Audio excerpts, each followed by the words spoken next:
How about a little bit more animal spirit medicine? The crow. To be honest, I've been putting crow off.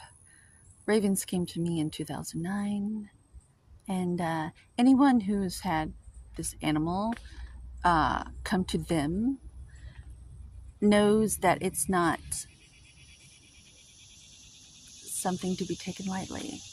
Uh, the crow, spiritually strong, creative, watchful. The crow has long been a symbol of magic. I don't like the word magic. I do like the word magical. Uh, Mag stands for magnetic, and ick. Why would you want to magnetize ick? Magical.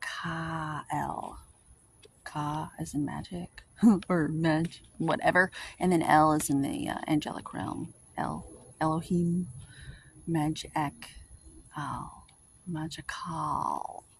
Like answer the call. Call. Ah! Okay.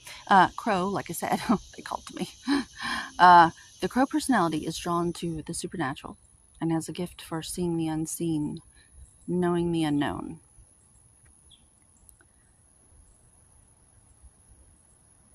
Like K and O.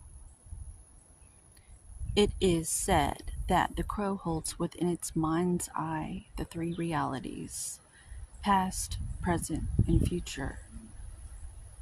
The triple goddess aspect of reality. Crow energy is potent and should only be tapped into when the mind is clear, which is why I do not do drugs and I do not drink alcohol. If I go on a murder spree, please give me some alcohol, though, because I hear that helps put that part of the goddess to sleep. I don't think I'm going to do that, though. I would have done it already. Crow energy is potent and should only be tapped into when the mind is clear.